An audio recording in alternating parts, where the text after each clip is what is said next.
Well, in case you thought Test cricket cannot be entertainment, look away. Just look away if you thought you won't get entertainment out of this Test match because, while we may all be embarrassed as to what we've seen and how horribly our predictions may have gone wrong, but guess what? India are now in pole position to actually get a result out of this match.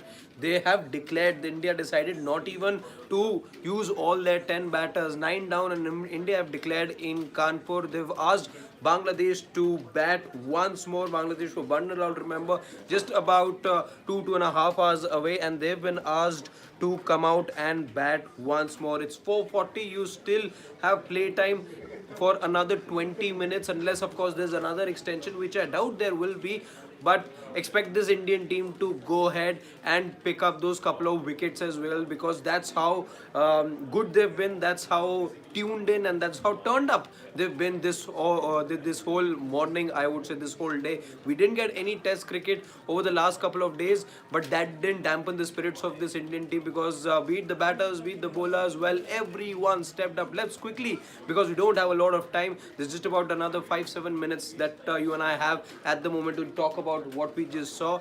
But look at how this Indian team has now performed. It's also this declaration, by the way, just to break it down for you what this means. If there was any doubt that India aren't going for a win, well, this declaration has to be the final proof. In case you needed any more, that batting display was phenomenal right from the word go. It was the tone was set by Yashasvi Jaiswal. Rohit Sharma, Yashasvi Jaiswal, in fact, ending as the highest run scorer with 72 odd runs. Then there was, this was an innings from the Indian team that was laced with some big hitting. We'll be doing a separate video on what is it that India did along the way to get to those 285 runs that they've scored. There were plenty of records being broken as well, but you talk about all batters, all of them moving away from how they usually bat. India moving away from their usual philosophy as well, and not playing the way Test cricket usually is played. They made this look like a proper T20 international. That's how this Indian team batted in Kanpur today. Yashasvi Jaiswal, as I was saying, was the highest run getter. But guess what? KL Rahul, just when you thought that the momentum was dipping a bit, India lost those couple of wickets in quick succession after tea. However, that didn't mean that the momentum dipped for the Indian team. Remember, we were talking how India were going at about 8.625. That was the run rate at which India were operating at one point. But to ensure that India were there and thereabouts, just even though you were losing wickets, KL Rahul entertained us with some magnificent hitting at the Green Park Stadium in Kanpur. He was the second highest run scorer for India in the innings, getting to about 65 runs, 68, beg your pardon, in just 43 deliveries. That was KL Rahul for you. Virat Kohli, entertaining innings from him as well. You don't see him bat the unconventional way that he was batting. He lived rather dangerously. He survived a close call. Then there was a missed run-out opportunity as far as Virat is concerned.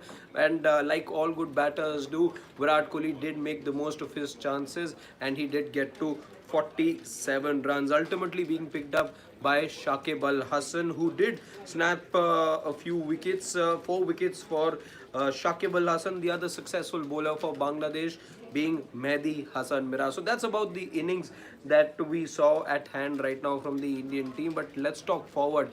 Let's try and see where this match can go. India, in these 20 minutes of play, if not more, will be eyeing a couple of wickets. And now they may just have a lead of about 50 odd runs, but there's only one team facing the heat right now, and that's the visitors. The Bangladesh team are the team that are that have been pegged back, that find themselves in a position of survival now. There's no way that they can be winning this Test match, but it's about surviving. 98 overs, remember, tomorrow, and then there's a good 10 odd overs to be bowled today. You have time till 5, unless, of course, I'm still waiting for that confirmation to come in, if there may be any more time extension. But if not, if play is to be capped off at 5 o'clock today, then India do give themselves a good 20-minute spell, and that's when you will see perhaps Akashdeep and Jasprit Bumrah having a go at the Bangladesh top order. A top order, by the way, that's not scored a lot of runs. A top order that has struggled so far in these 3 innings that we've seen from Bangladesh thus far. The fourth one now coming up, but they will be feeling the heat. They will be facing all the pressure there is in the world of cricket. When you have an India who have their tail up, you have a Jasprit Bumrah who was absolutely bowling like a dream in the first innings, Mohammad Siraj who knows how to crank it up. So India have the arsenal. This is now about resilience for Bangladesh. This is about how much Bangladesh can hold on. Can they bat enough? Can they put enough runs on the board? Perhaps that just puts the match away from India, even if they are to get bowled out in about little over 2 sessions that you expect them to last sometime today, and maybe just about 2 sessions tomorrow, because whatever we've seen from Bangladesh in this test match has been far from inspirational, has been far away from what you expect from them. But they're now under pressure. The first innings, at least, they weren't playing with pressure. This time around, they're under pressure to survive. Can they now survive enough to, let's say, put on enough runs, maybe get their total to about 200 odd runs, maybe put India into bat with there being very less time left tomorrow? All of those things we'll have to wait and see how they pan out. As I speak, I'm getting to know that the Bangladesh openers have in fact reached the crease. Let's see what is it that they can do in terms of putting up a fight. They've not had a good tournament, they've not had a good series to remember, the Bangladesh openers. Let's see what happens going forward. Can a Mominul Haq again help their team to a respectable enough total? Can Liton Das, with all the experience that he has, just step up? A Shakib Al Hasan who's been off color, can he also just contribute enough that Bangladesh hold on here? This is going to be a test match that is headed for a sensational finish. No matter what the result is, this test match will be remembered for reasons more than one. But it's getting entertaining. This is the kind of climax that we weren't expecting, but we have one on our hands.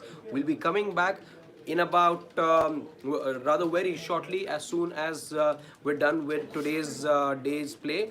And yes, a lengthy discussion, so much to talk about, so much to reflect upon. I'll be joined by Nikhil and Sarshwat as we break down today's 98 overs of play for you. For now, I'm taking your leave.